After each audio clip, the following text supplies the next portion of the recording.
Hello. তো আজকের ভিডিওটা আমি সকাল থেকে ব্লগ করে রেখেছি, তো আমি তোমাদেরকে পুরোটা দেখাচ্ছি। যদি তোমাদের ভালো লাগে অবশ্যই লাইক কমেন্ট করো, শেয়ার করো, অবশ্যই পাশে থেকো। তো দেখো, সকালবেলায় আমি না এই 3 পিস মাছ আমার বরের আর শাশুড়ি মায়ের, আর এই তেল একটু আমি ভেজেছি, আমার খুব ভালো লাগে শুকনো ভাতে খাওয়ার জন্য, তাই তেলটাকে সরিয়ে রেখে দিচ্ছি। আর সবচেয়ে ভালো হয়েছে কি, এইটুকু তেল নিয়েছিলাম, অল্প তেল দিয়ে না আমি এটা ভেজেছি, গাদা তেল বেরিয়েছে। তো মাছের তেলে মাছ ভাজলে একটু গন্ধ ওঠে আসছে, কিন্তু এটাতে কিচ্ছু গন্ধ হয়নি। তো আজকে দেখো পেঁয়াজ কলি আলু দিয়ে একদম শুকনো শুকনো করবো। পেঁয়াজ কলি আলু দিয়েছি, পেঁয়াজ দিয়েছি, টমেটো দিয়েছি, আর একটু বেগুন দিয়েছি। খোসাটা ছাড়িয়ে দিয়েছি বেগুনের, কারণ আমার বর যদি দেখতে পায় যে বেগুন আছে তাহলে ও পছন্দ করে না খাওয়া, কিন্তু বেগুনের খোসা ছাড়িয়ে দিলে ও বুঝতে পারে না, ঘাটা ঘাটা হয়ে যাবে। তো তো সেই জন্য এইটা দিয়ে চচ্চড়ি মতো করব। আজকে খুব তাড়াতাড়ি উঠতে হয়েছে, এটা করব। আর একটু বাঁধাকপি ওর জন্য রেখে দিয়েছি, এই দুটো দিয়ে ও খেয়ে চলে যাবে। আমি ঢাকাটা দিয়ে দিচ্ছি। আর আজকে করব মাছের মাথা আছে তিনটে আর কি, 2 ধার, আর আরেকটা মাছের, ভেটকি মাছের একটা মাথা, আর কাতলা মাছের দুটো পিস আর কি, মানে দুদিকে দুটো। তো ওইটা দিয়ে আজকে চচ্চড়ি করবো। মানে কি বলো তো, একদম পেঁয়াজ, এই যে এই মাথা 3টে আছে, আর এই তেলটাও আছে। তেলটা অল্প একটু তেল আমি ভেজেছি, আর বাকিতে প্রচুর তেলটা বেরিয়েছিল ভেটকি মাছে। তো ভেটকি মাছটা যেহেতু বড় আছে, তো এই মাছটা আমি কি করব, একদম শুকনো চচ্চড়ি করব, পেঁয়াজ আদা রসুন দিয়ে একদম শুকনো চচ্চড়ি করব। আর আজকে শুধু মানে আমি খাবো শুধু মাছের এই শুকনো চচ্চড়িটা মাথার, আর এইটা খাবো পেঁয়াজ কলি দিয়ে তরকারিটা, আর মাছের তেল দিয়েই আমার আজকে খাওয়া হবে। আর চাটনি তো আছেই সাথে, বরকে খেতে দিয়ে দেবো। একটু বাঁধাকপি ওর রেখে দিয়েছি, বাঁধাকপি দিয়ে আর চাটনি দিয়ে ও খেয়ে নেবে, আর মাছ দিয়ে 3টে দিয়ে ও খেয়ে নেবে। তো যাই হোক, ওকে ছেড়ে ওকে ওকে পাঠিয়ে দিলে তারপরে ছেলের জন্য একটু আলু টালু ভেজে দেবো। তো দেখে নিই একবার মাছটা কতটা শুকনো হয়েছে, তারপরে শুকনো শুকনো করে একদম নামিয়ে নেব। তো মাছগুলো আমি দিয়ে দিয়েছিলাম, এবারে মাছগুলো না আগের থেকে তুলে নেব, কারণ কি না হলে ভেঙে ভেঙে যাবে। কারণ একটা দেখো ভেটকি মাছের 2টো পিস আছে, আর একটা এমনি কাতলা মাছের পিস আছে। তো এই ভেটকি মাছ খুব নরম হয়, তো তুলে শুকনো, তারপরে তরকারিটা আবার শুকনো করব। আর লাস্টে একটু পারলে ধনে পাতা দেব, দেখা যাক কত কি হয়। তো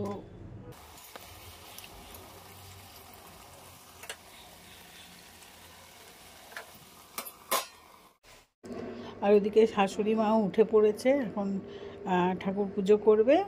আমার ওদিকে বিছানা টিছানাও ওদিকে তুলছি, আর এদিকে এটা দেখছি। এটা এই বরের মাছটা তুলে রেখেছি, আমাদের মাছগুলো তুলে রেখেছি, এগুলো শুকনো শুকনো হবে। তারপরে বর যেহেতু ধনেপাতা খায় না, ওর শুকনোটা আগে ওকে থালায় তুলে দিয়ে দেবো খাবারটা বাড়ার জন্য, তারপরে আমাদেরটাতে একটু দিয়ে নেবো, একটু ধনেপাতা দিয়ে নেবো। ধনেপাতাটা দিলে বেশ ভালো লাগে খেতে। তো দিয়ে দিই খাবারটা, তোমরাও এভাবে বানিয়ে দেখবে। আর খুব ভালো লাগে খেতে, দারুণ টেস্টফুল হয়। প্রতিদিন ঝোল ঝোল খেয়ে ভালো লাগে না, খুব ভালো টেস্ট লাগে। এটাতে একটু ধনেপাতা কুচিয়ে রেখেছি আমি, এই জন্য দিয়ে দিলাম। ধনেপাতা দিলে আরও টেস্টি লাগে। তো এটা তুলে রেখে দেবো। এরপরে আমি যেটা গরম করে নেবো, একটু ডাল আছে, একটু বাঁধাকপি আছে, এগুলো গরম করে নেব। তারপরে আমি মাছের মাথাটা করব চচ্চড়ি। তো দেখো কি সুন্দর হয়েছে, খেতেও খুব টেস্ট হয়েছে। তো এই যে বরকে দিয়ে দিয়েছি, আর এই যে একটু ডাল আছে, এটা গরম করে নিই, আর বাঁধাকপিটা ওর গরম করে দেবো। তারপর কড়াইটা ভালো করে ধুয়ে তারপরে করে নেব, কারণ কি নাহলে না পোড়া লেগে যায় পুরো। ওর ভাত দেখো দিয়ে দিয়েছি, একটু চাটনি দেবো, বাঁধাকপি দেবো, হয়ে যাবে আর খাওয়া।